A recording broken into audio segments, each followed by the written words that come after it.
You're asking yourself questions like, this character says something I'd never say, so why are they saying it? How do they say it? How are they going to stand when they say that? God created me to help other people find their way and to get better. There's a level of confidence that you have to have, but overly confident can be a turnoff. When you're purpose-driven, it doesn't feel like you're even working because you're doing the stuff that energizes you, and even hoofing it feels so fun and it's so rewarding. I want to see more people go up the mountain. I'd like to equip people for a living and have that be like the thing I do. You know, we value people and talent. Speak the truth in kindness. I can't think of a client we've ever had or a project we ever did that didn't have a little bit of that. It's always present. There's one thing that all champions have in common. They get shit done. So welcome to the Get Shit Done experience.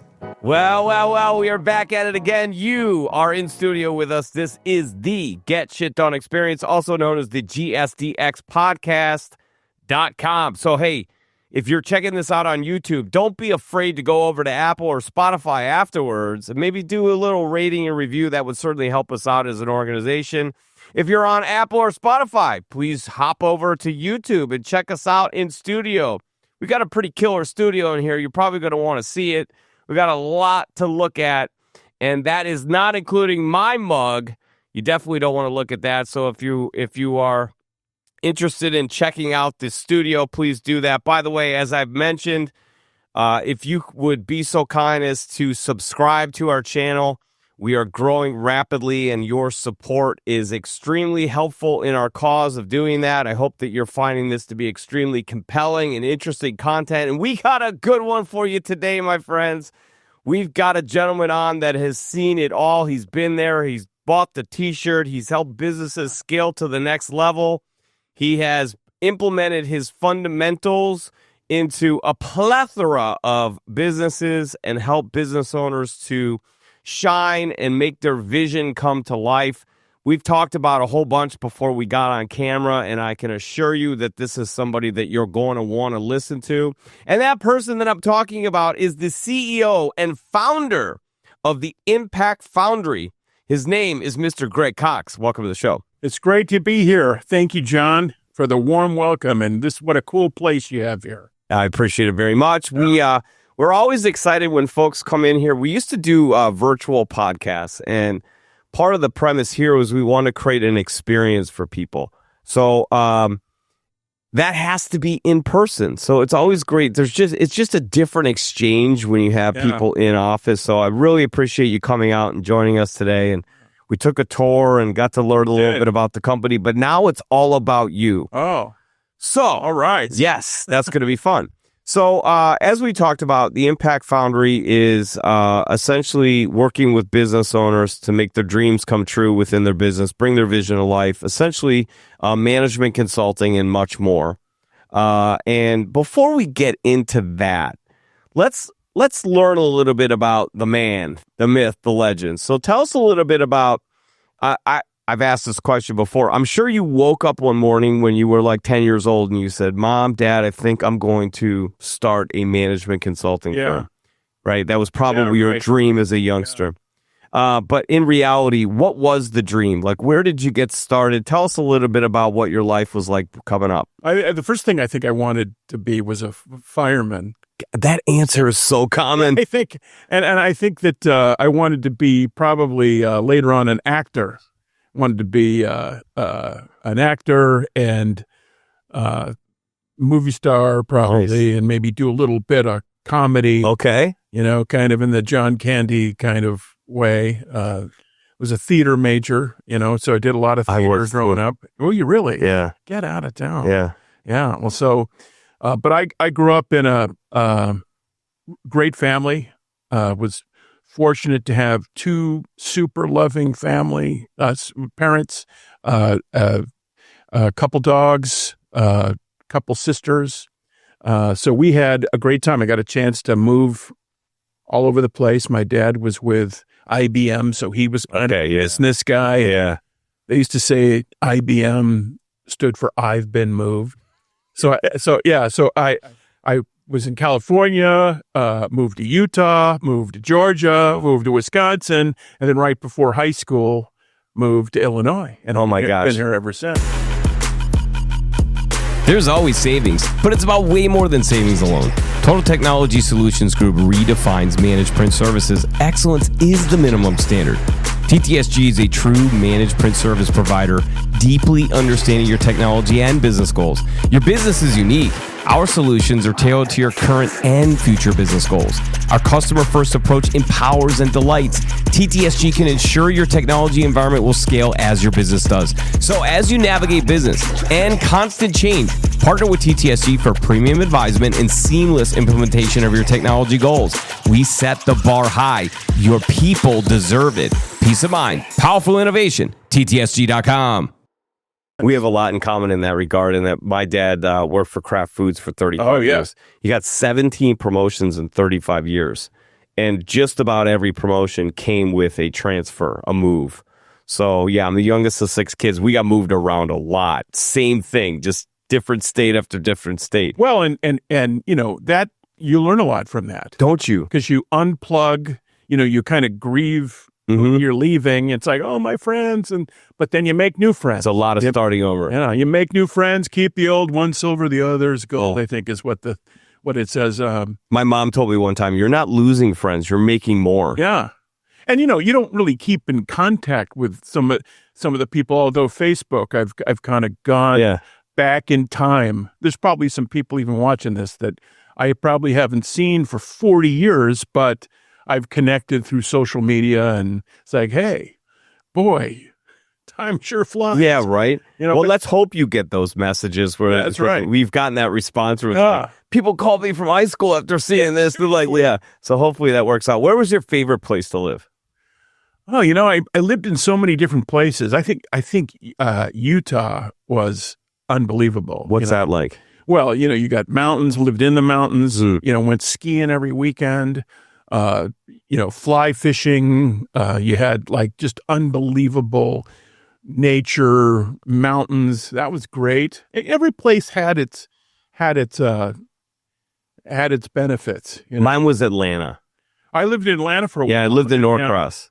Really? I lived in Dunwoody. Okay, yeah. So, yeah. We went to All Saints Church in Dunwoody. Get out of here. All Saints. I played Murphy Candler baseball. All right. Yeah. I know. I remember that. And I played at Atlanta Colts Pop Warner. Okay. Remember that? Sure. Absolutely. And I went to the Dunwoody Baptist Church down in Atlanta.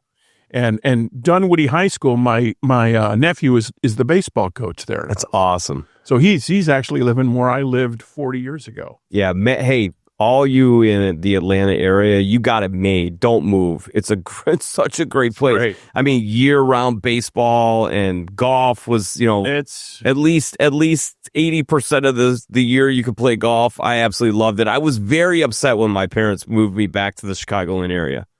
Very upset. The Atlanta Braves were just starting to get good. Oh yeah. And we move up here.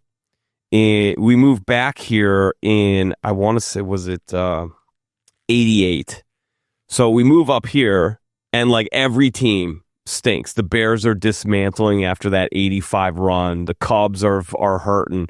And I'm watching, you know, TBS, I'm watching the Braves go on like this 11-year run of playoff contention, go to the World Series. And we had front row tickets to the Atlanta Braves. I missed all of that. That was very painful. I actually had like the Atlanta Braves, you know, swag and, you know, the T-shirts. Yeah.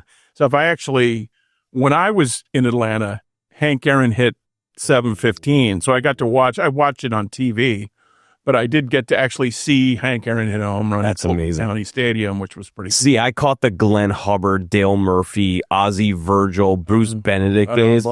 And then when we left, all like Glavine came up and they traded for Maddox. And like John Smoltz came up and they just went on this run and that was it up. Some run. It was some run. Braves, yeah, that's like the Bulls here, which was absolutely, which is probably one of the better things about Illinois. That was the Bulls and I am a diehard. I've had my dad purchased season tickets, you know, at one time for the 49ers. Yeah, and we left, and then. We were in Atlanta and Utah. We were still 49er fans, but then Atlanta, we had Falcon tickets, and Not Falcons were unbelievably bad. They were the worst. Except for Tommy Bartkowski. Bartkowski and Tommy Nobis, yeah. And then to Wisconsin when the Packers were bad. We got the Packers in that one. Majikowski? Well, it was even before that. Lynn Dickey. Oh, no. Yeah, and saw him break his leg, Yeah. Against the 49ers. And then in high school, I moved to Illinois, and I have been a diehard Bears fan. Let's go. Ever since, and the Bears are my team. We've got that in common, 1,000%. The Chicago and they Bears. just increased the prices for season tickets by 18% in the last 2 years, and they've won a total of 7 games or something. Well, they want to monetize the Super Bowl run. That's going to be exactly. It's coming. It's coming. It's coming. That's right. I'm optimistic that they're going to figure it out this time around. It's going to happen. Yeah. So mom and dad give you this great lifestyle, 2 sisters, 2 dogs, kind of this storybook situation. Were you in this anything in particular as you were growing up? Were you an athlete? Were you a big reader? Like, what was your thing? Well, in high school, I threw the shot put and discus and played football and wrestled. Nice. So I was doing athletic stuff all year round and was in a lot of theater productions. Went to Wheaton Academy. Okay. Which was a phenomenal experience for me in kind of helping me be the person I wanted to be.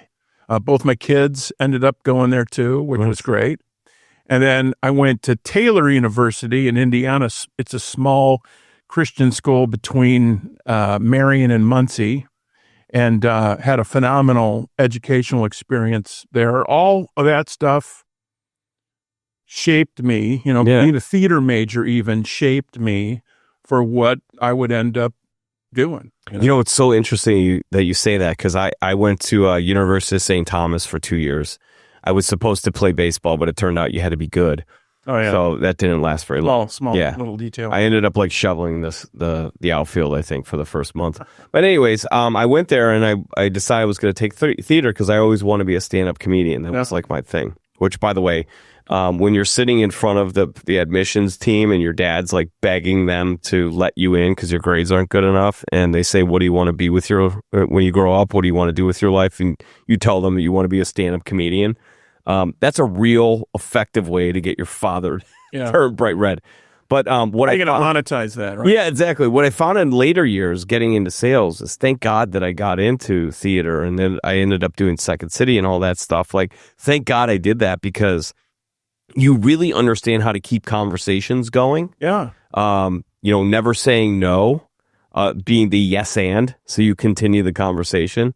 And how to read people and kind of understand where they're going to go. Did you feel the same way? I think that being in theater, and that's what I was best at. Yeah, really. That's better in theater than football or wrestling or throwing the shot for sure.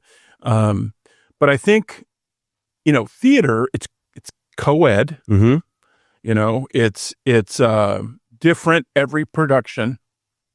You create together. It's interpretation. It's also empathy. If you want to really learn your character, you're asking yourself questions like, okay, so this character says something I'd never say. So why are they saying it? How do they say it? And how are they going to, stand when they say that? Or do they move? Do they move fast? Do they move kind of slow? Yeah. How do they pick up a cup of coffee or whatever? And it gave me insight to people, and reading plays and doing a good audition. You end up learning a lot about people. And of course, every cast, depending on the show, it's a little different, and you end up having some drama, behind the stage too. And that was a phenomenal experience for me. Now, did you have a shot to do something with that? What the major was theater in college? I looked at it. I did a lot of Shakespeare and I'd thought about, I had an opportunity to travel on a bus with a traveling Shakespeare company. Oh God, that's now Feripolita, our nuptial hour draws on apace. 4 happy days brings in another moon. Got to do that in the microphone. Sounds kind of that's kind of cool. But I didn't want to really live on a bus. I didn't really want to do it for the $13,000 a year or something. It was like poverty, poverty pay kind of thing. And so I went into sales. Okay.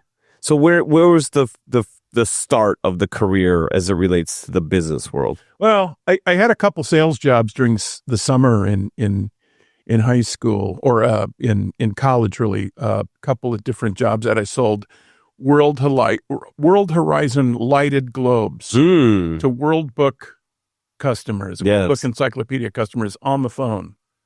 That was fun. Well, it's better that it was on the phone. I can't imagine you going door to door carrying a bunch of globes. No, seriously. But I sold a couple of hundred of them, so I figured I was pretty good at that. And I worked at an appliance store out by Fox Valley Mall.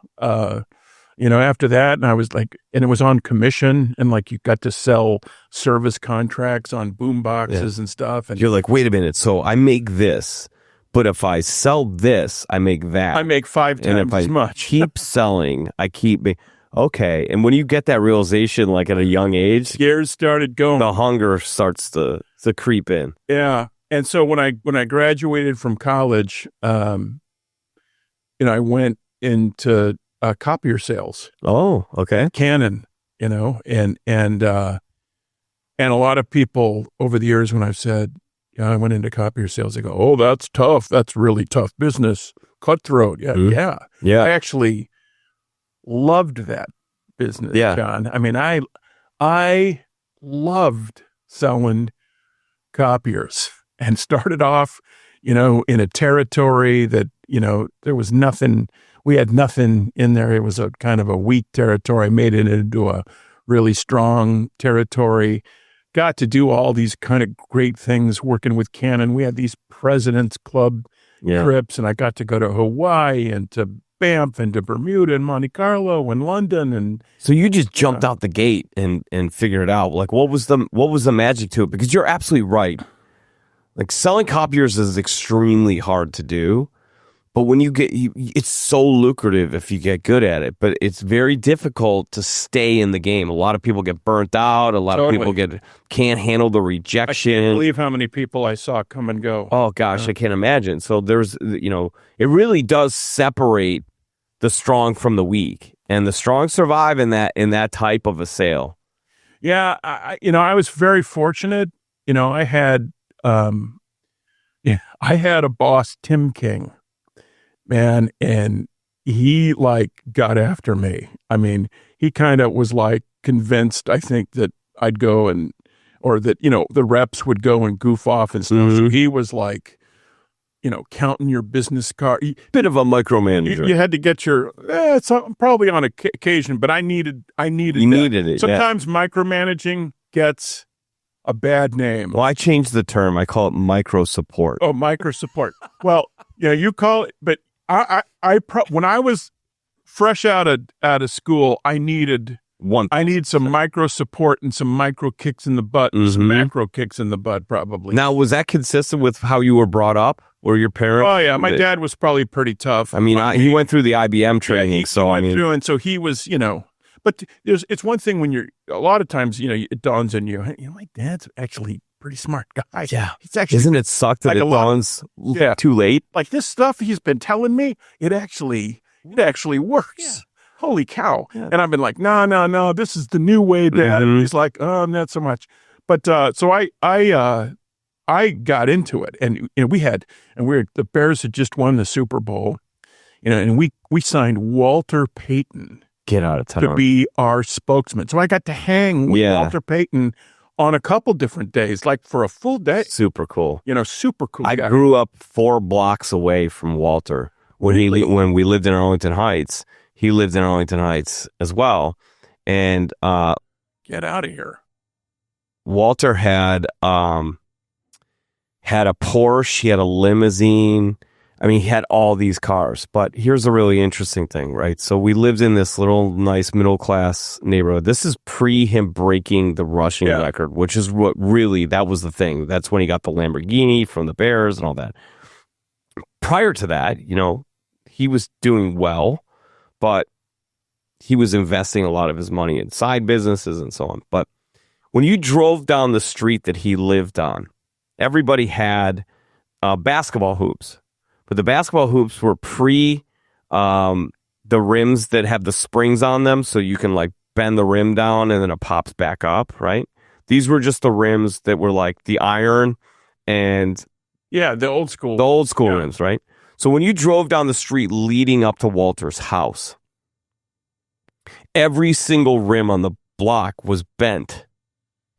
And the reason they were bent is because when he would drive home from practice, the kids would see him in the neighborhood and say, Walter, come play with us. And he'd stop and pick up basketball with the kids in the neighborhood. And it was almost like a rite of passage for him to dunk on your rim.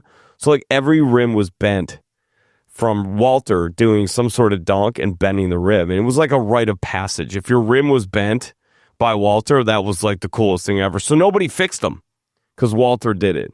Now, I later told Jared Payton and Connie this at a travel baseball game. Oh, man. I told Connie, I said, Connie, like, I went trick-or-treating at your house. You clearly won't remember me. I went trick-or-treating. Walter always had dum-dum lollipops, and he made you shake his hand. His hand was like, it felt like it was 2 yards long. Muscular. It was like wrapped around your arm. And then we would go down the street and we'd change costumes, then we'd go back. And he'd be like, no. I know you've been here. I'll tell you something, and he was associated with Canon in Chicago for, 10 of the years that I worked there. And you'll appreciate this as someone that's done promotions. And he was phenomenal. The best. With customers. Oh, yeah. I mean, here's the thing. When you have an event, obviously you'd pay him for a special appearance and he would come and sign just all kinds of stuff. And but the thing that was great, if you got a customer there, you could be assured that he was going to like look them in the eye, say something nice, have a nice conversation. We had some other Bears that were spokesperson and a couple of Cubs, a couple of other athletes I've worked with. Let me tell you something. Sweetness, everybody would just be in awe. And, we'd have fun. I remember he came up to me one time and he'd tell me my fly was open. He'd do this. I found out through a bunch, and I'd be like, oh my gosh. And one thing he did is he would wrap his arms around, come up behind me, wrap his arms around me and pick me up like I was nothing. Yeah. And he'd love to. Oh! All right. So if you're listening to this on Apple or Spotify, Greg is a big dude, right? This guy played football. He threw the disc and so on. So like this is a big dude. This isn't like picking up a 90-pound weekly. No, he was picking up a dude that had some mass to him, right? So 3 or 4 90-pound weaklings. Yeah, there you go. So Walter, man, I mean, what a superior athlete. But what's amazing about Walter is he's more remembered for the person that he is, and the service, and the service, and to your point, looking people in the eye, and I could tell you from just brief interactions with Jared, he's every bit the same. But Connie, man, she like took the time to hear that story. Just amazing people, so legendary. So now you've got this vibe for the sales thing, and you're figuring it out, and you're getting to interact with people like Walter Payton. And when did it really click for you? Like, what was the moment where you went, okay, some of what Dad said actually works. I've developed some of my own style. I've got the training. I really feel like I have a knack for this. Like, when did you find your stride, and what was that moment where maybe you went, you know what, I get this? Well, I think it was probably when I cross the bridge into leadership. Okay. Because not every salesperson is meant to head to the leadership ranks, and and I've seen a couple people that got back into sales, and leadership wasn't for them. But I think that teaching people to sell, and going on a call with a salesperson and trying to shut up.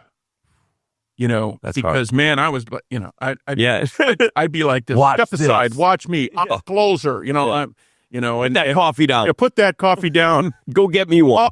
I'll show you. I'll take this down. Yeah. And it took me, I learned the hard way probably on that, because, like so many lessons I've learned by talking instead of listening. I've learned that like the hard way, gone down the stairs a number of times over the course of my life when I needed to shut up and listen. But, I think that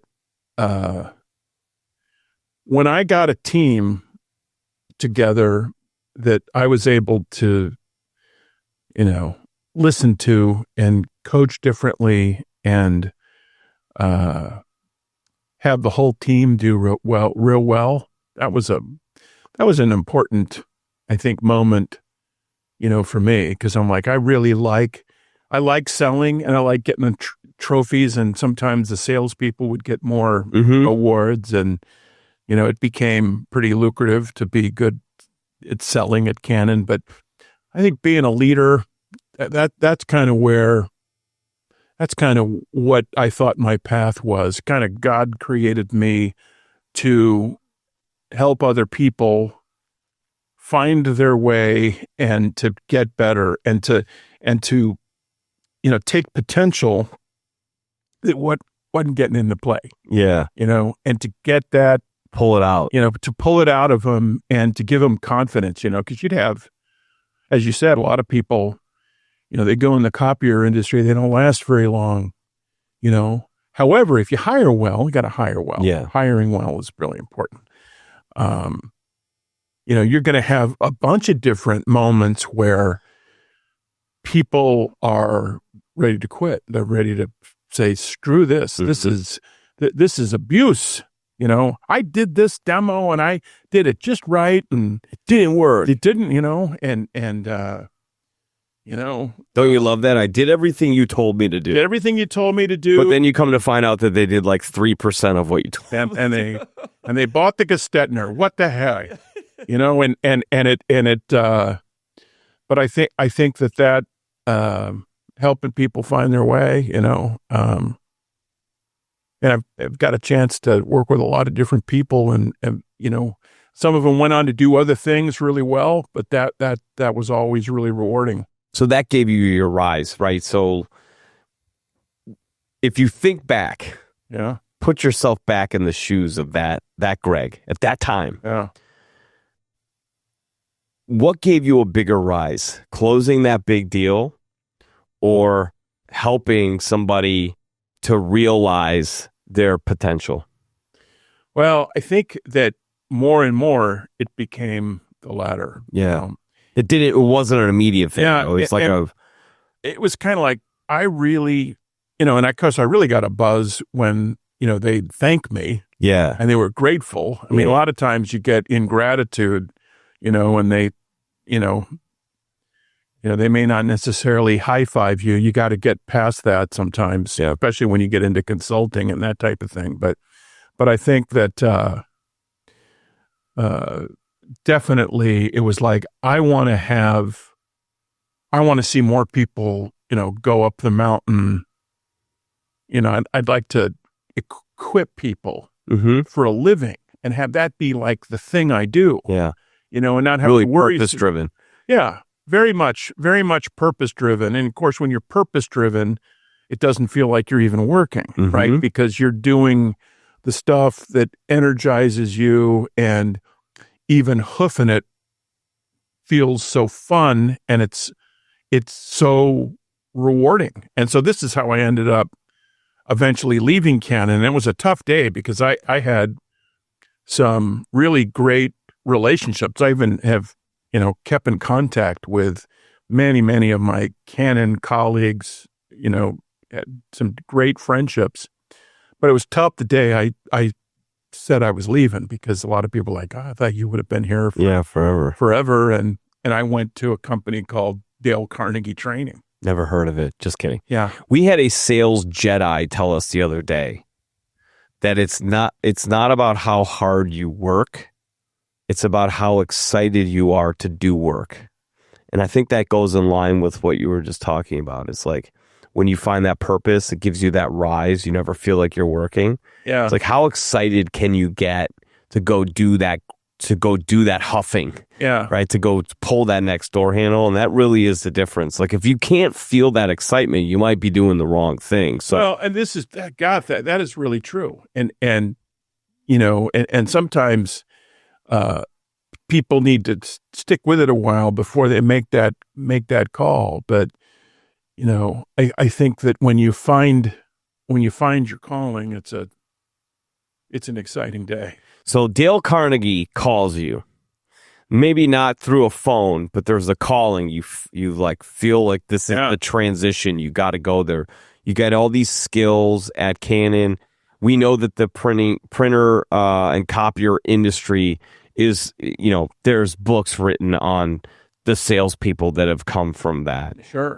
And some of the best salespeople in the world got their start in that or continue in that. No like doubt just about it. absolutely phenomenal. You're selling a commodity that a lot of people have, which means you really have to set yourself apart as a human being. People really have to trust you, believe in you, because from one copy machine to the next, from one dealer to the next, from one manufacturer to the next, there's not a huge separation. New technology comes out, but very quickly the next manufacturer figures out similar technology. So you might have a first in for a few months and then they're coming behind you with the next technology. So really what it comes down to is the person that you're interacting with enjoying you, liking you, believing in you, and feeling like you're doing right by them, service, all those different things. So you get all these attributes, you learn all these skills. Then you go to Carnegie. Like, what did you take from that you brought to Carnegie? And then what did Carnegie maybe unravel for you? Because now you're going to a place that essentially is practicing the art of sales expertise for a living, right? That's what their offering is. So, like, what were you taught that transferred well, and what did maybe the Carnegie system unravel and go, no, you think you knew? No, this is what you need to know. Yeah. You know, I think, there's so many things. There's a lot of things in there. And I went in there, you know, as the leader of the organization in Chicago. So I got to learn a lot fast by people straightening me out and this type of thing. But I think that a couple things up until that point in my life, I probably was pretty self-centered. You know, me and my and I and you know, and what I'm going to do and what I'm going to do to this place. Stuff, and I'm going to change everything. And I'm, you know, I call it the way I see it. And like I kind of had. Where did they get a hold of me? A lot of right. That's like, what's that from RoboCop? I think so. Maybe. No, that's Joker from Wait till they get a hold of me. That's Joker. That's Jack Nicholson. That's good. But I was kind of thinking, hey, I'm gonna you know, take the world by storm, and I'm gonna speak. I'm gonna be a motivational speaker. Yeah, without the van and down by the river. No, I'm gonna be living in a nice house. Though. You know, and Tiger by the that's right. Got the here we go. Does it? Jack Squad, okay, all that stuff, right? And so I think that what I learned at Dale Carnegie, a couple of really powerful things. First of all, I had you know, some really good mentoring. A guy named Don Adams taught me an awful lot about just a little less. He took a little bit of my, you know, the kind of the testosterone alpha male kind of leadership style I had, and I had to kind of back up a little bit on that.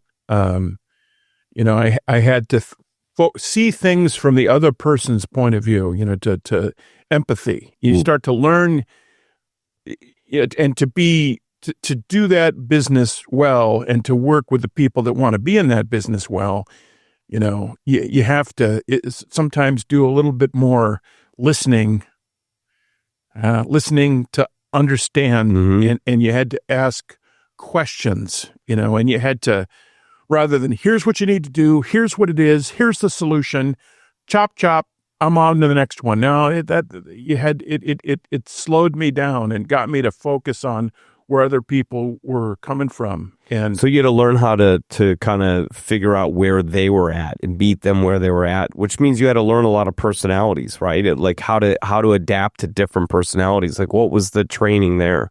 well, you had to, I mean, a lot of that is that, a lot of it is intuition, and, there are tests you can learn on that kind of thing, and how people speak and how they like EQ. the EQ thing, emotional intelligence, it's like, how does this person want to be communicated with? And there were certain people that I would be kind of like, hey, I do it the Greg way. And if they need statistics and they need a bunch of numbers, well, yeah, I'm going to dismiss them, and guess what? That will cost you, right? Or if they're, kind of soft spoken, Anthony Robbins talks about mirroring, you end up paying attention. That's part of emotional intelligence, paying attention, right? And paying attention maybe to some things you really didn't before, so that you can be successful, especially when you have a team of people that are all wired differently coming to make a decision on a training initiative. Yeah. You got the finance person, you got the sales rah-rah guy, you got the person that doesn't say nothing, has a poker face. You're not quite sure what the dealio is. You got the new people that are like, yay, this sounds great. This is all new to me. Yeah, right. And you have like all these different people, and you got to align them like a shish kebab, right? You gotta, not that you're scaring people, okay, but I was going to say, what's with this Dale Carnegie training? No, but if you have a shish kebab and you try to cook it without the skewer, you got the tomato and the mushroom and the meat, and it's all over the place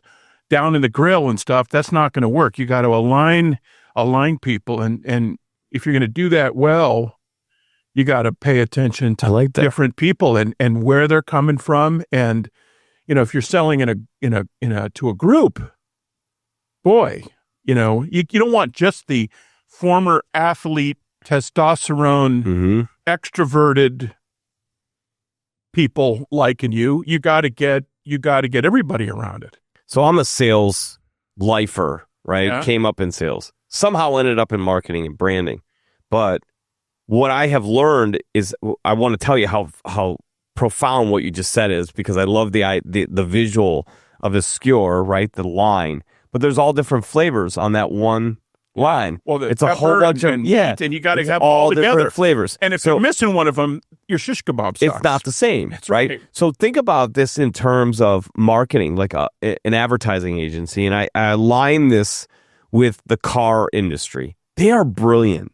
In a 1:30 commercial spot, they hit every personality type's decision impulse. So think about it, like the car commercial they showed in the beautiful winding roads of California, and it's absolutely gorgeous, and it's a freaking model driving the car, and they're with their significant other who's also a model. So, a person like me who looks at that, I like that impulsive stuff where I'm like, oh, I can see myself doing that, man. I want to drive in the mountains, and I like to think that my wife is gorgeous sitting next to me in that car driving on that mountain. But if my wife saw that commercial, she would be completely turned off by it, because that doesn't matter to her. So in that same 1:30 commercial, they show the beautiful visuals and the person is talking, the scenery is beautiful, and then it comes on about the safety measures, all the safety requirements, and the fact that it was given this award by J.D. Powers for exceptionalism in manufacturing and safety. And then at the end of that, the real statistics come in. Like, hey, if you buy now, if you come down now, you're going to get this percentage off of your down payment. So there's the impulse of price. Yeah. Right. And then they hit the, hey, by the way, we have payment options. You could pay blah, blah, blah, blah, and this lease agreement will get you this, and so on. But make a long story short, in 1:30, they essentially hit the analytical. It's packed. The director, the driver personality, the creative. They hit them all in 1:30. And that's kind of what you're talking about as it relates to understanding how to present this sales training to salespeople that all could be successful, but they're going to have to do the same thing in a different way. You're having to hit all those, you're having to communicate a system, right? But it's got to hit a different way for each person because their selling style is going to be a little bit different based on their personality. Otherwise, they default to what they would want to have done to them. Well, that's not exactly what you want to do. Yeah. You want to do what the other person wants. That's the platinum rule, not the golden rule. Mm-hmm. You know, you figure out, how does this person want to be communicated with, and that to get that and have that known to you and act upon it, that's pretty powerful. So what was the function of what you were doing? You alluded to the fact that you were speaking. So you were lining up an organization's massive sales team, and they're going to come and hear you. You're the keynote. Like, how does that model work? Well, you know, it was a little bit of that, but I think that it was a lot of running a team of consultants. Okay.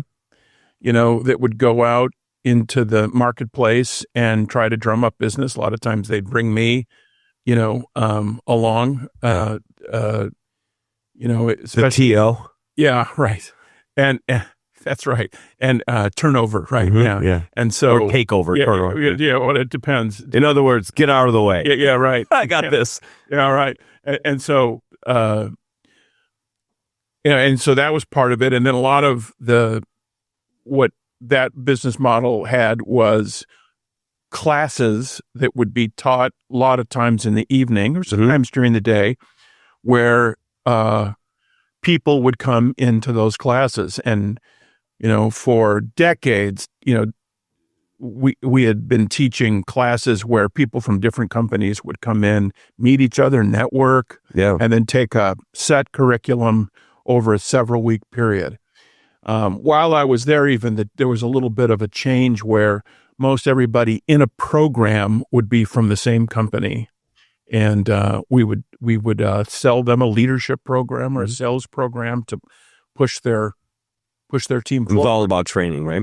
A lot of it was about training, although sometimes it was coaching. Mm-hmm. You know, I got into, especially toward the end, a lot of coaching and consulting where I would be talking to clients about what they ought to do with their business and, you know, their talent. And, you know, and so it started to dawn on me that I probably, you know, would be better to open up my own practice and be able to kind of build it like I wanted it. So the point of entry for you was to figure out the sales game, which led you to figuring out the coaching game. All the while, because you're running the office, you're starting to figure out the business of the business. Right, sure. The management, how to motivate and inspire people to be more productive, how to measure, track, all these different things. What was the hardest part about running that office?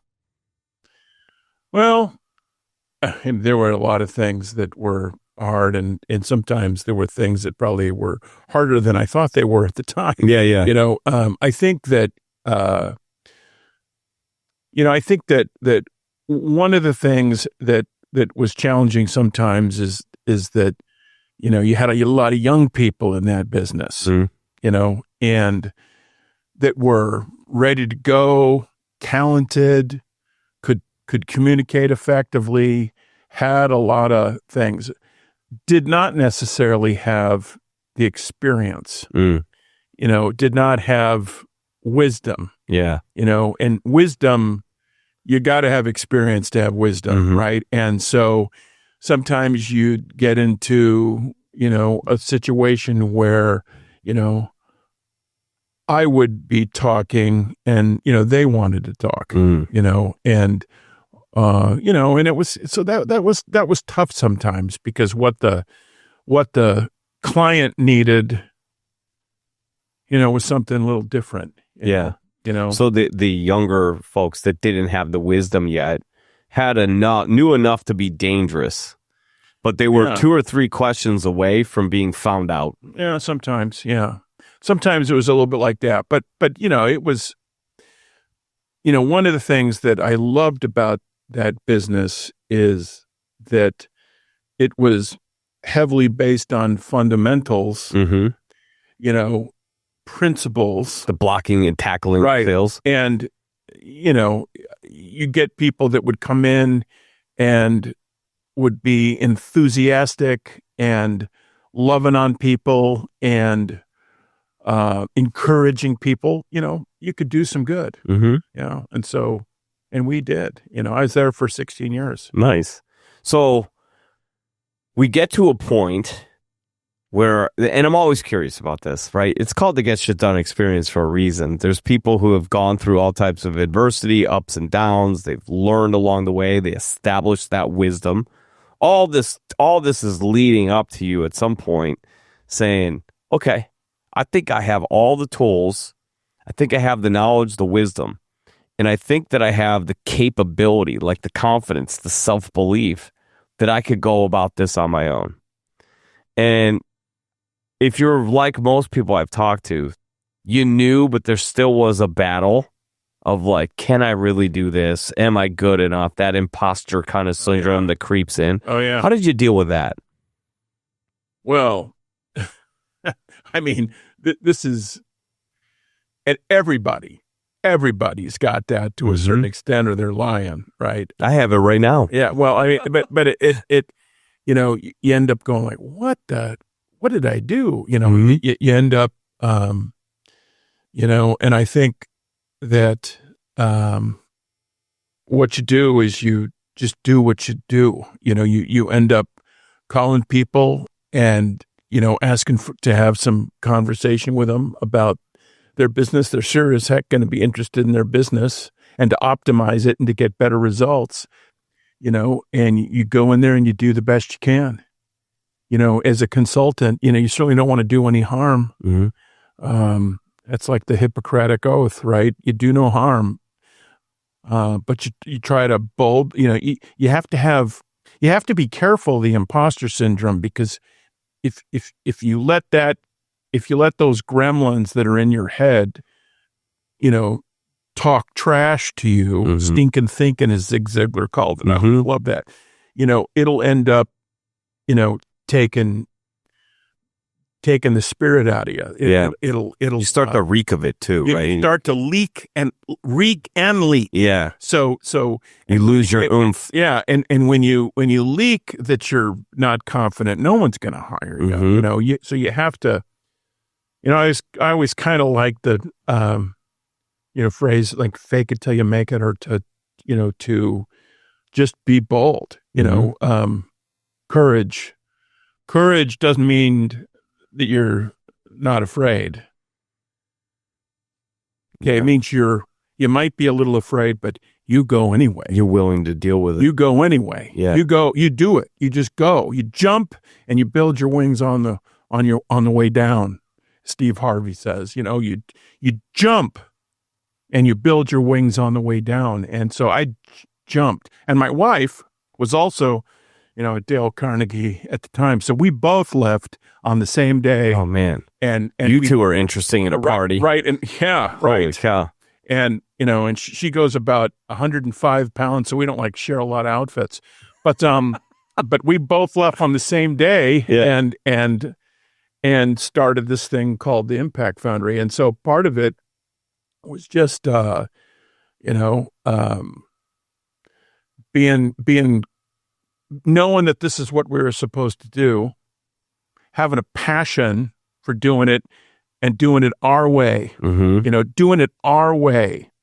That's one of the things that was kind of nice about the Impact Foundry. I got to decide what the way is. Yeah. Cue the Sinatra music, please. Like, did it my way. Yeah. I did it my way. Yeah.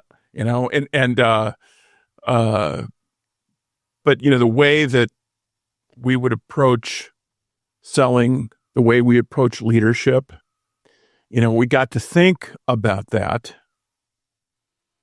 And, it became, that's part of how you get intentional.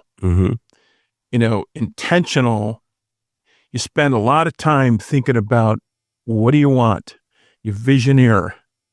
You think about, okay, so what do we want to have people thinking when they've experienced us? What kind of place do we want to have? What do we value? I mean, we value people and talent and, taking people's, God-given, we don't go and give out the talent. No. God gives them. Yeah. And we're here just as kind of molders clay. Yeah, absolutely. I totally connect with that analogy. And so we're here to make a difference, to help. Heck, we're a grain of sand in the scheme of the universe anyway, really. Yeah. Right. And so, but while we're here, we're going to get it done. We're the Impact Foundry. Like it's steel and heat and pounding, and we're going to do hard stuff, and we're going to find our team with people and help them find the way through it. IT decision makers, this might sting. Frustrated with IT issues, security threats, and the stress of your technology infrastructure? Your technology should blend seamlessly with your business objectives. Technology infrastructure management with limited resources can be exhausting and counterproductive. Do you have an MSP but still have problems and technical hiccups? GSD's advisement, proactive maintenance, cutting-edge cybersecurity, cloud solutions, data backup, and local 24/7 help desk can change the game. Your technology should outpace your business operations to allow for growth, and proactive strategies should prevent issues before they arise. Get back your time and your money with GSD.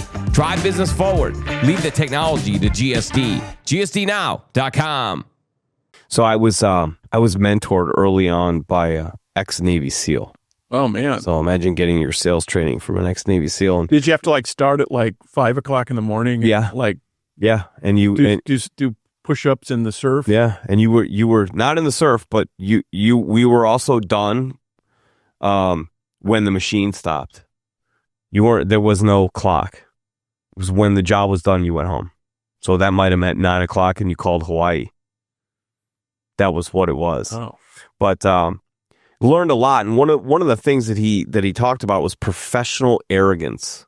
That was the baseline that we started at, and we rolled with that, and that was that confidence level. Like, why would somebody allow you to come in and consult them if you didn't have that professional arrogance?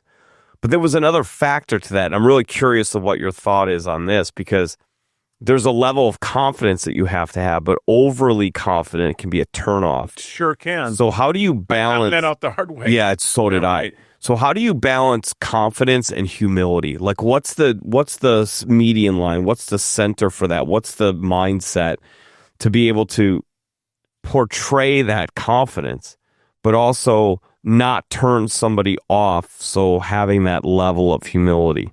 Well, how do you do that? Yeah, I think that you have to be about your clients, and if you're about you, that shows up eventually. It may not show up on the first gig, that you have with a client. But usually it'll get sniffed out, it'll leak, and so who are you all about? What are you about? And servant leadership, consulting that has a servant attitude toward it. That's what we want to be. If we're all about us, it's not going to end well. Further reading on that, just read Hamlet or Macbeth or King Lear, seriously. And because hubris, leadership, and we have some examples in the world of leaders that have a lot of hubris. You can look around, even watch television. There's some leaders that have a lot of hubris, and even sometimes a lot of them are really smart and capable, have good policy, but they got hubris. And the problem is with hubris is that you don't bring as many people with you. Yeah. That's and I don't care if you're a Democrat or Republican or whatever, hubris is going to be a turnoff to at least 50%. It's polarizing. Yeah, right. It's polarizing. The thing is, you either pick this side or this side. Yeah, and we certainly have that going on. I think not only in the country but in the world, and there's got to be a better way of doing it. Yeah, I'm curious. I love the statement of bringing people with, and I've always said and I firmly believe this, you can't be an expert at anything unless you can teach it. And you really can't be an effective leader and teacher unless you can bring people with you, right? They gotta latch onto it and want to come with you on that journey. What do you think about that? What would you say about that? Well, I think it's 100% accurate. I think that, people will support a world that they help create. Mm-hmm. It doesn't mean they have to have complete authorship. I mean, that was one of the things I learned at Dale Carnegie was people support a world they help create. And that means that, a lot of times in the interest of time, mm-hmm. there's certain leaders who say, you know what, I'm going to just tell everybody what we're going to do. Yeah. And I know more about this than anybody. So I'll decide what the plan is. Careful. Certainly not on certain things. And so when we want to bring people with us, sometimes and again, sometimes it's a long game kind of thing. You get mm-hmm. to know your team. You get to know your team over time, and then stuff comes up. It's mm-hmm. not like everything like, okay, what are we going to do with this? It's not just a single event. You have to get to know people, and you have to get to know what their vision is and what they want to do. And then I think when you're trying to figure out, okay, what to do about a problem, okay, and you've done the homework and you've gotten to know them, you can go around the table. You can share and figure out, okay, so what do you think about this? What do you think? What do you think? What do you think? Let's go 90 seconds, no more than 90 seconds apiece. Let's go around the table. Let's get a quick survey. I think leaders that do that have an unbelievable better chance of getting everybody rowing in the same direction. Yeah. And a lot of times leaders think they've saved a bunch of time by saying, you know what, I made a couple PowerPoint slides. Mm-hmm. They're going to tell you how we're going to do this. Here's what they are. And they read them off. And people are like, this sucks. Of course, they may not say that during the meeting, but they say it after the meeting. And the worst part is they say it at the cookout that you're not invited over the beers and, whatever. And so what happens is you've got, and the leader walks out of that going, I felt that went pretty good, don't you? Totally lost the audience. Yeah, and guess what? This thing, you're not going to get everyone rowing. You're not going to get anyone's discretionary effort. You're not your discretionary effort. Mm-hmm. And so if you take the time and you get people's ideas and you let them, stick the sword in the dragon, so to speak, and you get them to get their input, again, it doesn't mean that, all the ideas are going to be accepted, but you let them participate in it. Yeah. And they feel like, okay, I'm a shareholder in this. So two things to that, and I've seen this play out, and another mentor talked about adoption over compliance. And we built out a brand model that was very much about getting people to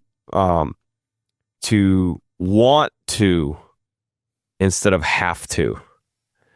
And it was a lot about an incentive and encouragement and training, getting people to see the light and play a part in what that culture was, what that brand stood for.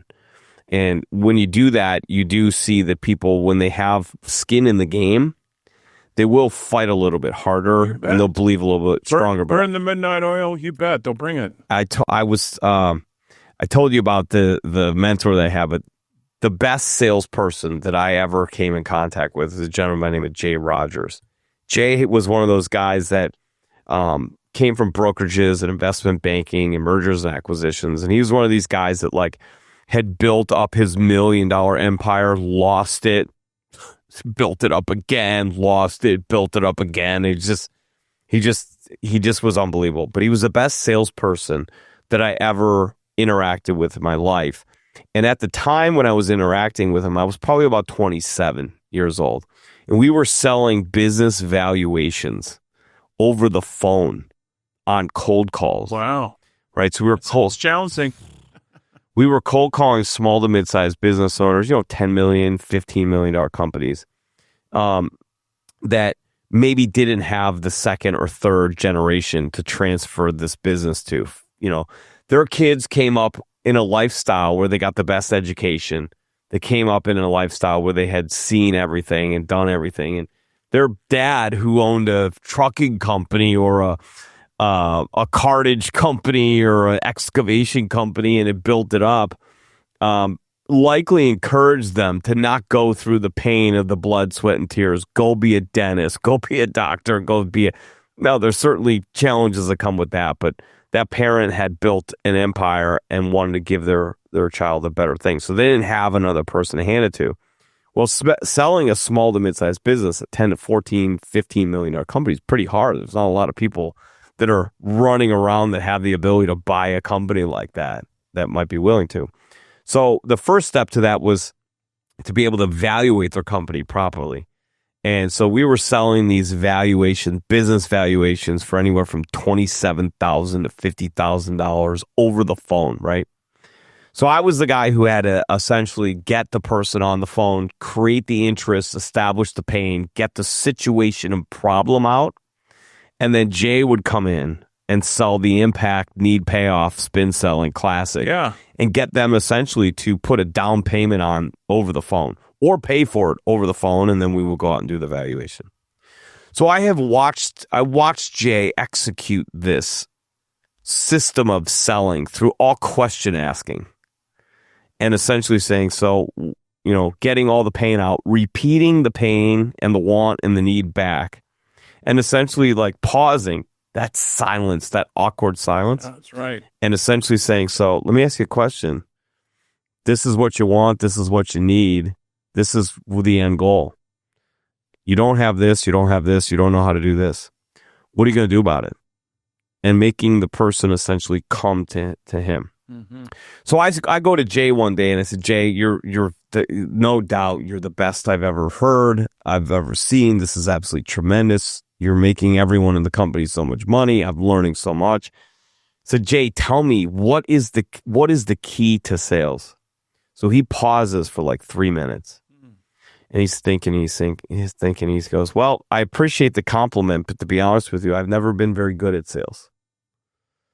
So I'm sitting there 27 years old going, this guy that I idolize just told me that he's not very good at sales. And if he's not very good, that I clearly suck and I have no chance. And I'm thinking this. And then he says, I'm not very good at sales because I've always been too focused on helping the customer to buy.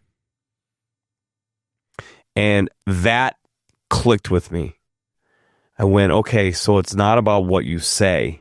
It's what you get them to say. It's what you get them to bring in the way of information and getting them to ask for it. Yeah. And when I learned that was a complete game changer. It sounds like you were very much running in alignment with Jay, of being that steward salesperson, that steward leader, to get people to buy into the idea, to have skin in the game, and to essentially tell you what they wanted, but that they don't have, and then you essentially slide in as the answer.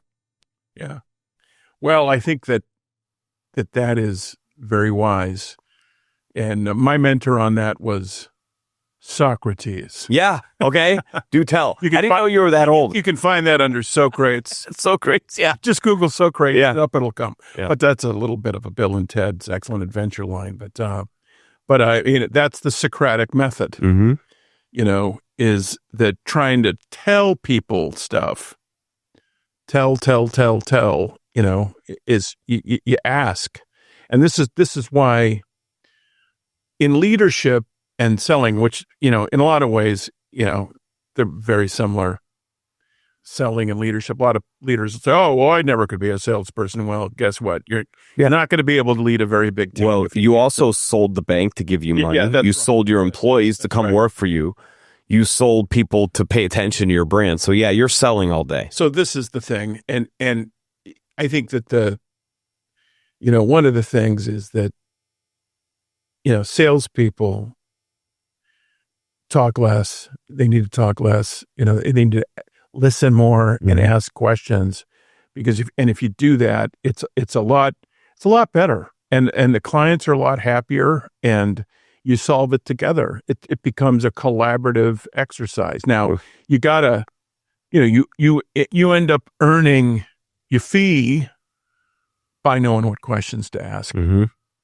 You've heard that story about the, lady that has the furnace guy, come over to fix her furnace in the middle of winter, and, clunk, clunk, clunk, clunk, clunk, goes down the basement stairs, and, a couple minutes later, clunk, clunk, clunk, clunk, clunk, clunk, clunk, there you go, here's your bill, and the bill's for $175, and the lady says, well, that doesn't seem very fair, you just went down there. Well, it's $7 for the part, and the rest of it is knowing what screw to turn, and so it's like, that's where you earn it's in your know-how, been there before, I know what questions to ask.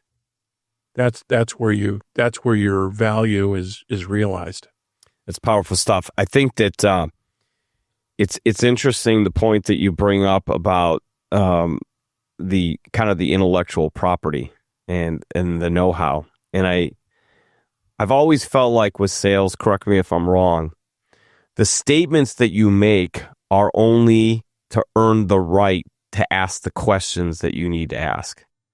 So like, when you make statements, they're to establish credibility, they're to showcase that you have the know-how, but that's not where the sale is. Like, you're not going to talk somebody into something because of how smart you are. It's very difficult to build a lasting career in sales that way.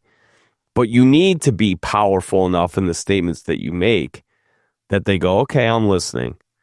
But then when you flip it on them and you earn the right to ask powerful questions of substance, depth, feeling, emotion, where you get, the want behind the want behind the want. Like, if you stay at the one want, that's that surface level. You got to get to the want behind the want behind the want, which is typically an emotional driver. Yeah. It's that thing that they've always dreamed of, and this thing is standing in the way of them getting that. If you can get to that. So I'm curious what your thought process is on like, what are the layers of questions? How deep do you need to go? Yeah. Well, I think that even even like before some of the questions, although you start to build this with effective questioning, it's really about trust. And trust is, if you think about trust like a stool, like a three-legged stool, okay, and there's three legs, okay, and the legs are transparency. You got to tell the truth. You gotta be have integrity. You can't exaggerate, and you can't being transparent, and they've got to be transparent to build trust. Second, you have to be vulnerable. You have to allow them to tell you the truth too, and you have to invite the criticism, and you have to explore and probe for where it might not be working. So transparency, vulnerability, very different things, and then accountability. Those are the three legs. Accountability being, hey, do what you said you're going to do. You said you were going to do. Follow through. So those three things have got to be in play, and there's this escalating permission and access that a customer will give you, as you develop trust and credibility. Do what you say you're going to do. You tell them, you speak the truth, and the trust grows, and the trust grows, and you get essentially permission and access to then coach them, consult them, say, I got a suggestion for you. Here's where it is. But without permission and access, you're not really there. And so a lot of salespeople, what they do is they show up and throw up. That's not a pretty picture. But that's what it really is, and they've skipped a whole bunch of steps, and they're talkers, and they're closers, and they miss a lot. They miss a great deal. And so, I think that what's important, and a lot of times we have to get to it because it's, time is of the essence, but I think building building trust with people, and that's going to really be key. And a lot of times we think we have trust, but we don't.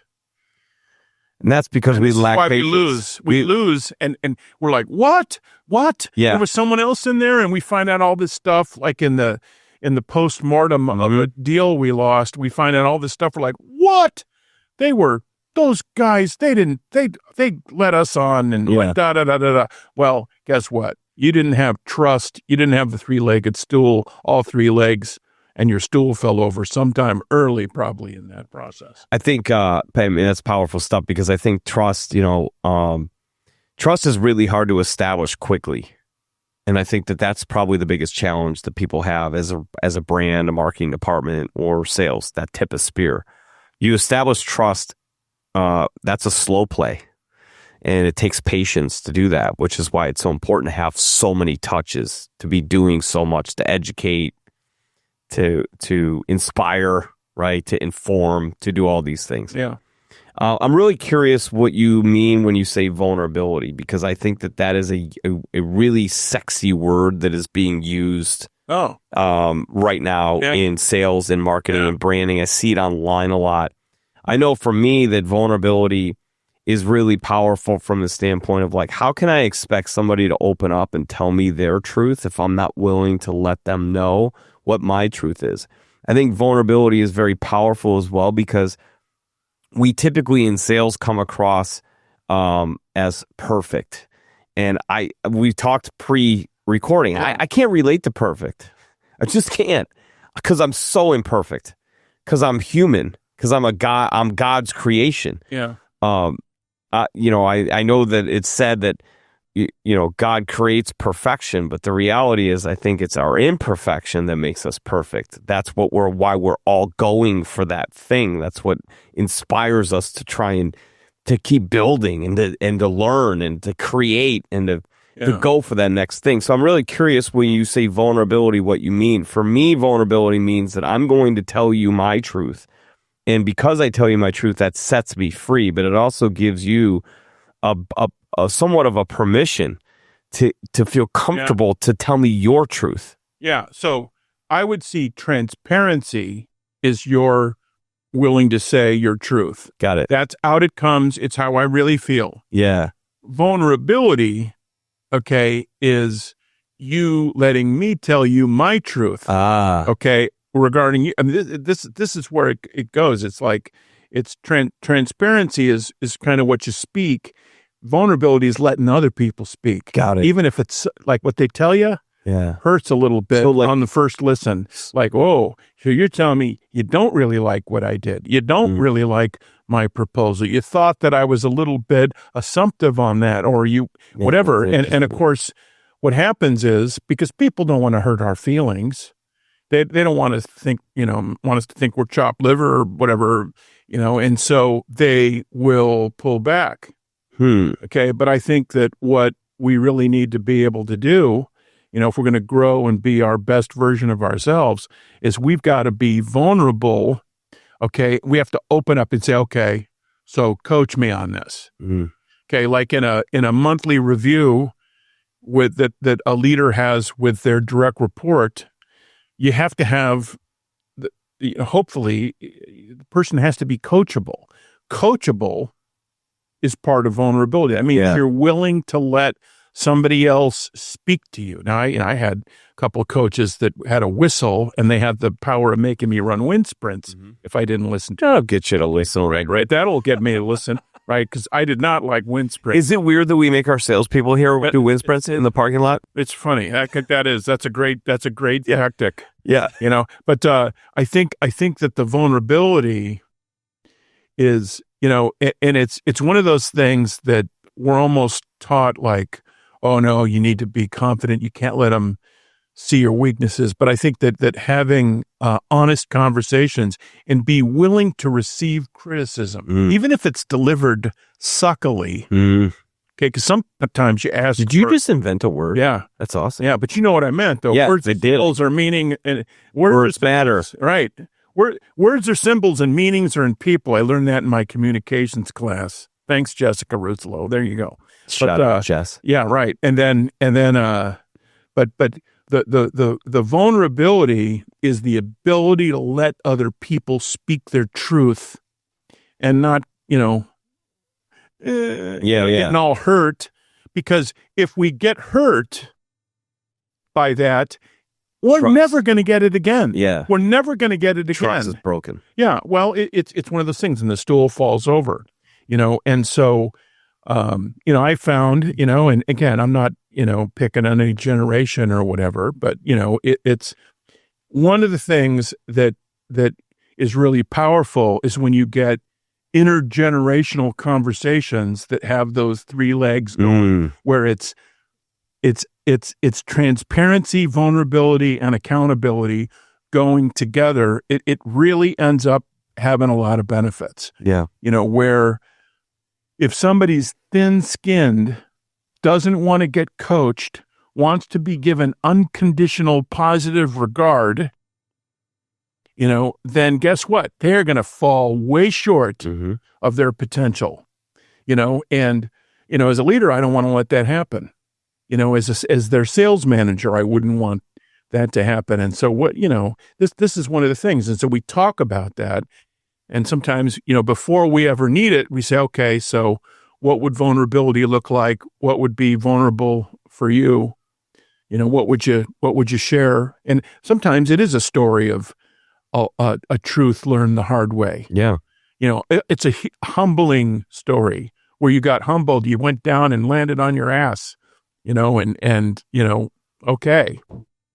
Learn from it. Yeah, learn from it. Speaking of learning from something, I'm going to hold this up here. This is the Impact Foundry. This is their leadership principles. Yeah. And it's a little book, but it's packed with a ton of information. And these are the fundamentals and the principles that the Impact Foundry would bring to your team, and how they would approach the partnership and the relationship. So let's talk a little bit about point of entry with the Impact Foundry. First off, is there a type of business that you are looking to work with? Is there a specialty? What's the ICP? Yeah, if you will? Yeah. I've worked with a lot of different companies over my career, and the Impact Foundry does the same. But I think companies with people at them. Wait, okay, that's one of the things. That's one of our verticals. That's a qualifier? Yeah, it's a vertical. People that are imperfect, working together. So no AI-owned, AI-operated businesses. No, none of that. Okay, and so, but I think that from a size range, we've got all kinds of different sizes, but I'd say that most of the organizations we work with are under 500 people, but we've got plenty of them that are in the 8,000 that we work with. I think that one of the things that we take very seriously is the people that work with us had better be ready to do the work. I think that's key. I don't like to go in and do an initiative that's being done to somebody. And so I think it has to have buy-in from leadership. You have to have leadership that values what we do, values doing it the way that we've kind of described, in our, with our principles. But I think that it's an unusual and wonderful kind of quality of the business that we're in, is that we're looking for people that want to improve their results. Got to get people around things, got to get people to be on the same page and want to do something important with that, and so we've been working with laboratories that are in science. Everyone's wearing white lab coats. Yeah. I've got people that are making chocolate. It's not Oompa Loompas. No. Okay. There's like chocolate. Pretty cool if it was. Yeah, it would be. And I asked if there were Oompa Loompas when I went there. I've got people that are in the variety of different foods. I've got people that are in manufacturing of all kinds of different things. And the thing they have in common is they have people, and they've got people issues, that they need to figure out. And they're looking for leadership. They're looking for, they need to get results through other people. Organizations that need to get results through other people. Yeah. Okay. They're a great prospect for us. And when they want to improve that, organizations are looking to optimize how well people work together. Maybe they're coming off a merger or an acquisition. That's been great.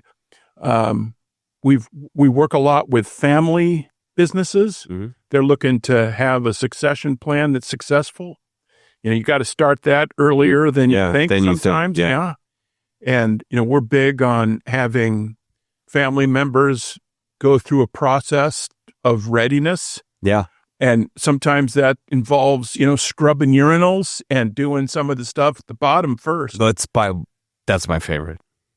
It's a good urinal scrub. Yeah, that's right. I mean, that'll set you straight every time. That's starting at the bottom. Yeah. Right. I get it. I see what you did there. That's right. I see what you did there. Yeah. Well, yeah. Oh, yeah. By the way, I don't know if you watched the United States versus Canada game last night. Oh, that was some game. Yeah, it ended poorly, but it was a fantastic game. Yeah. But was it? How many overtimes did that have? Just one. Was it just one? Yeah, but I mean, the U.S. had what? I don't know, 15 shots on goal in the last 4 minutes of the third period, and then in overtime. And Canada was having trouble getting it on net, and then McDavid just put one in the top corner. But if you notice behind the goal, there's a company called Dude Wipes. Shout out to Sean Riley. Okay, Sean Riley went to Illinois State. I know that product. Super interesting dude. His marketing team is absolutely brilliant. But they have this fantastic product that is effective. But their marketing is just brilliant. So behind the goal, behind the goal, there is a saying on there that says, protect your crease with Dude Wipes or something like that. That's catchy. And I just thought that was absolutely brilliant to put that out there and to market the company in that way. And the amount of views that received is just absolutely that's brilliant, right? Yeah, that's great. So, I think to myself, a company like that has the vulnerability, if you will, to put something like that out there, and it's absolutely blown up. So I think people are more and more encouraged by that type of communication style and that willingness to go there, right? Yeah. And I think that's a lot of what you're talking about, is that willingness to go there with people, to kind of to be ultra creative in that regard and to hit them in that spot. I'm curious though, for you, what is the point of entry? So John Moore's Enterprises has people working at the company, has desires, has wants to take the company to the next level. What's your point of entry? How are you doing an analysis on the company? Mm-hmm. What's the first step? Okay, so we say, all right, we want the Impact Foundry to come out. We want to onboard. What's the first step? Well, a lot of it is a conversation around, what you're looking to do and, where you're at. And it's always good when you've got someone that really owns the pain. Yeah. When you have the owner is a great or the leader that has kind of that unilateral decision making ability with the project. You really have to have buy-in from the leadership. And so usually what we'll do is we'll go in, and depending on I sent out, before I left here today, I sent out a survey to a group we're doing a project with, and we're going to do a survey first. Sometimes you do that. Sometimes you do kind of roundtables. Sometimes it's a little bit different. I think that what companies that would want to work with the Impact Foundry would want to do is get together, have a conversation that's just exploratory. It's informal, getting to know each other a little bit and finding out, where is it that we want to create change? Where is it that we want to create impact? Where do we want to point the intentionality ray gun? And we get into a conversation that is really simple and that we're really good at executing. It's about, what do you want? What do you want? Desired future state. Tell me about it. And we dig deep on that. What does it need to look like? What needs to add, delete, modify? What needs to morph? We get a time machine, whether that's one of the ones with a spinning thing or it's a DeLorean or a hot tub, depending on each direction, right? Yeah. If we were to go in the future, what would we want to hop out and see that we don't know? And it starts with a conversation. And then we go back kind of to the workshop, right? And we're thinking about, okay, what do we got? How would we solve this? How would we build something that's going to get in there and make a difference? Sometimes the due diligence goes a little bit longer than that. And there's some other interviews, some other things that we do to build an understanding so that when we come up with what we're going to recommend, we get buy-in and we get success. Yeah. And so that's kind of how we do our work. It's a little different every time, and, you get into some of the consulting firms that are out there, they're rigid on this is the way they do. But again, what they're analyzing is something sometimes a little different than what we do. We're looking at people stuff, and so, what we really confidently do is have conversations with people and try to get an understanding of it. Sometimes summarizing it back when you get to a discussion paper, and often I'll have people say, "Holy crap, you put that in 3 paragraphs. That is exactly that's exactly where what we want to aim at." Oh my gosh. Even sometimes the exercise of doing that can help build your credibility. It's like, how did you word that in a way that's exactly what we do? That. Yeah, let's get that. How often do you go in and the ownership tells you, "Hey, look, this is what we see as the problem. This is the vision of where we want to be. Yeah. Here's the gap in between." Yeah. Right? And obviously the solution to the problem is fixing the gap in between. Yeah. Then you start interviewing employees. And it's like, whoa, what just happened? And in interviewing the employees, you come to find out that the ownership might be the issue. Yeah. That's a delicate situation. It's delicate. Like, how do you handle that? Yeah. Because now you got to come back and they're I would imagine they're hopeful. There's anticipation, like, "Hey, yeah, we told you we thought the sales team was the problem. We told you the marketing wasn't good. We told you that production managers are dropping the ball. So what did you find?" And then you got to go back to them and go, "Look, your employees actually have a better understanding of what should happen here, and they kind of feel like you're the bottleneck." How do you handle that?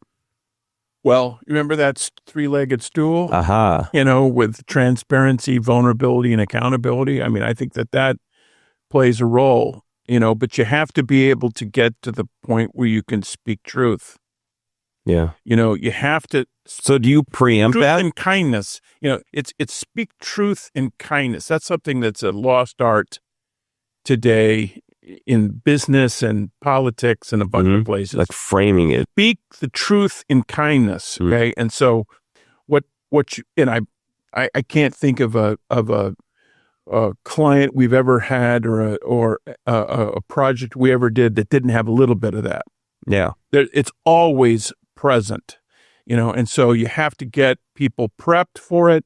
You have to, sometimes it's a question where you say, "Hey, John, so we're going through this, sometimes I might discover something that, you're not going to like. What would you like me to do with that information?" I love that. And they say, Well, I want you to tell me. I want you to believe me instead. Yeah. Okay, well, do you want to know what it is first? Right? I mean, this is the thing. It's like, so even a simple question like that, okay? So I got some stuff, I found some stuff. What do you want me to do with it? And 95% of the time, well, probably more than that. I don't know, I haven't really tracked it, but they'll say, tell me, tell me. Now, how do you want me to tell you? Just tell me. What, do you want me to text you? No, I want you to just tell me now. What is it?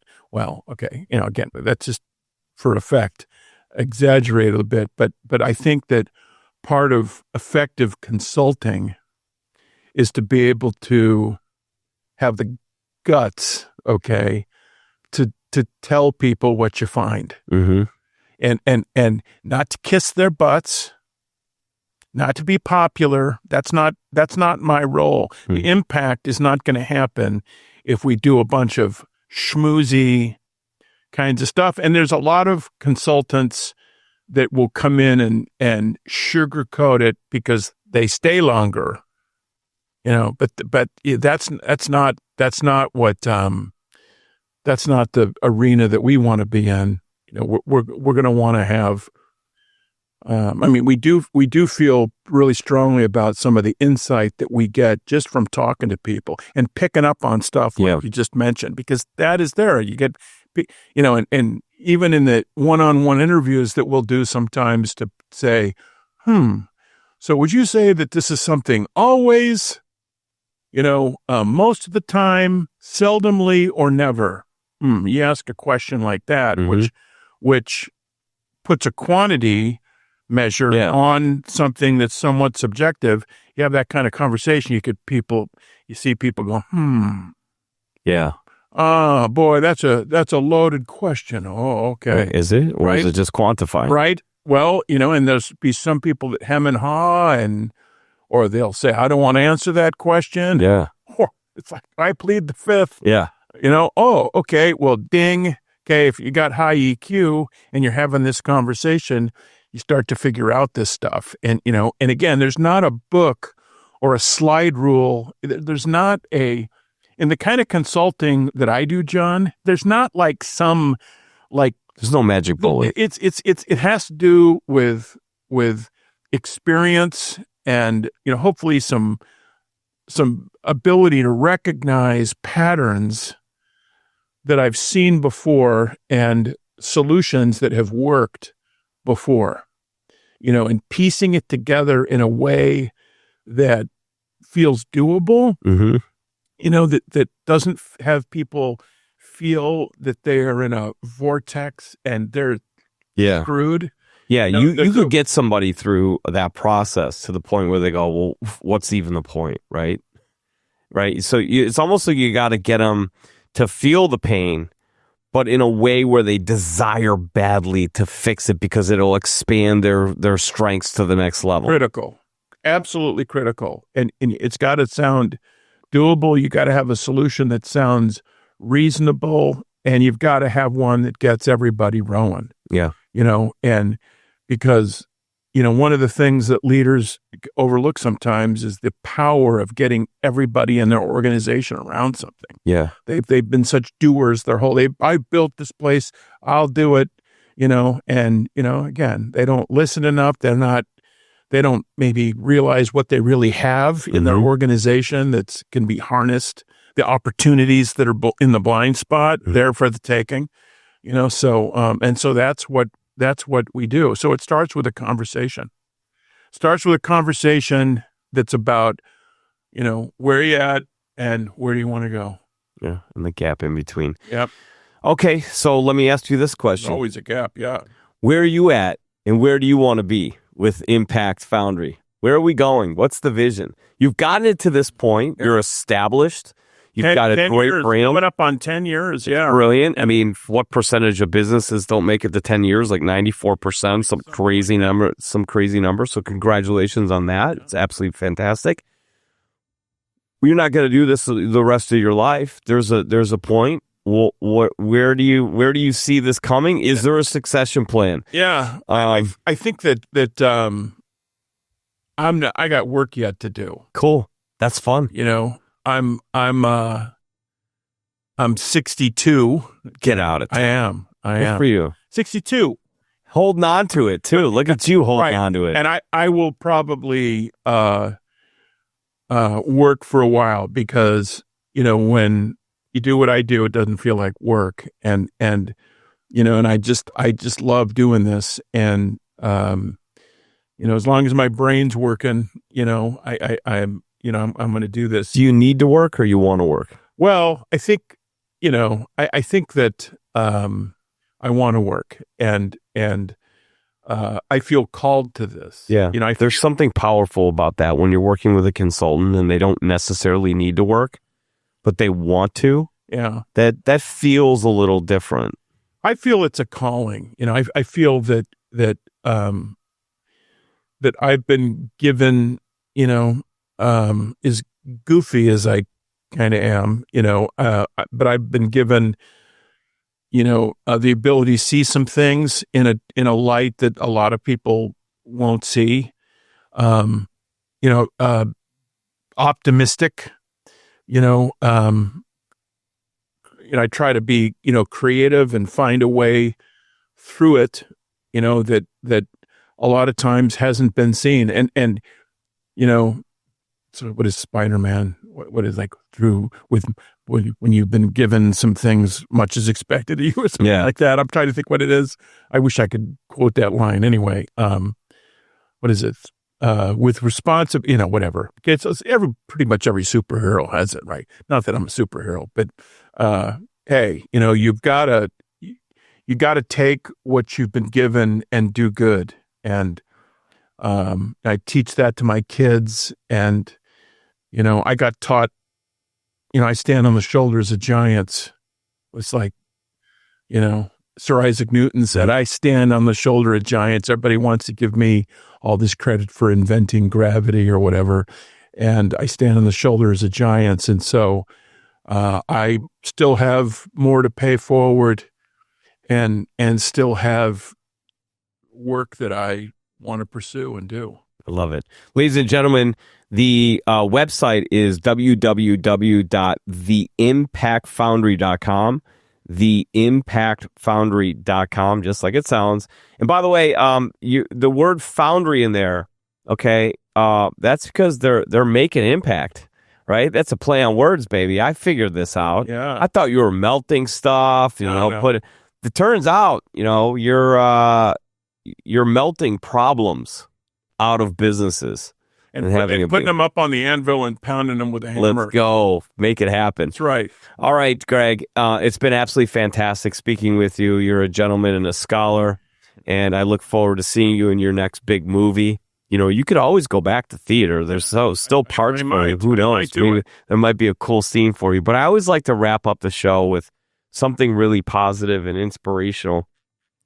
There's a mantra that you've lived by. There's a way of being that has gotten you to this point. There's something that has inspired you to get shit done. There's that thing, right, that drives you. Leave our listeners with some words of inspiration so they've got something to hang on to here and maybe something that lights them up so they can take that next step in their life. Maybe there's some fear that they have of making that next big decision.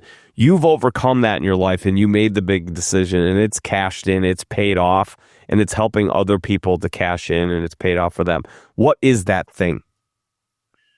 I would probably say that when you're getting it done,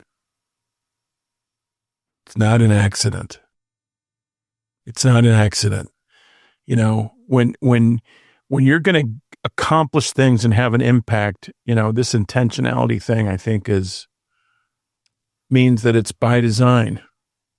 It means that you thought about it, you planned it, you did it, elbow grease, sweat, you pounded it out, you know, and it gets done, you know, and especially when it's the important things that you want to get done. You know, it needs to happen by design. It needs to happen by accident. And or it can't. It doesn't happen by accident. It happens by design. It happens purposefully. Yeah. And I think that what I would challenge everybody that's in earshot of this is to, sit down and write down what you want to happen. Okay, what is it that you want to get done? And then take action on that. Take action on that. Don't daydream about it. Don't just keep regretting that you haven't done it. Do it. Do it. I mean, Nike said it, right? Just do it and do it so that you will have impact. And, and for me, that means that your life will bear fruit, that your time on earth will have, something good come of it, that you took your giftedness that you got from God above and did something with it, and don't, sit on the couch and, watch Netflix. Go do something. Everything is by design. That's right. Right? I mean, we are designed. We are designed to create.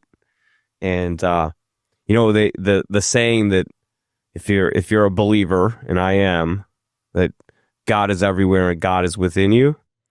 God was a creator. He wants us to create. So be a creator. Do it by design. I love the idea of manifesting. I think that if you're going to take action, it helps to write it down. It helps to see it. It helps to believe it. It's a lot easier to be something if you can see yourself being it. Once you see it, you got to take the action. Amen, brother. Love it. Hey, I want to remind you, Greg, you got shit done. Absolutely. Thanks for being on. All right. Thanks for having me, John. Been a pleasure. Cheers. All right. Take care.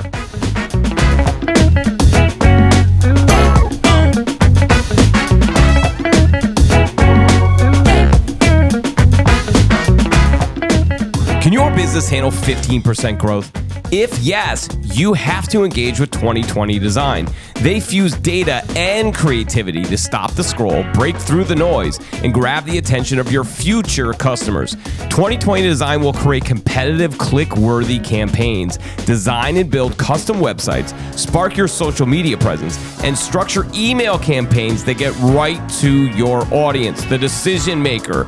Let's boost attention and awareness, which allows you to convert more sales. Check them out at 2020design.com. That's the number 20, TWENTY design.com.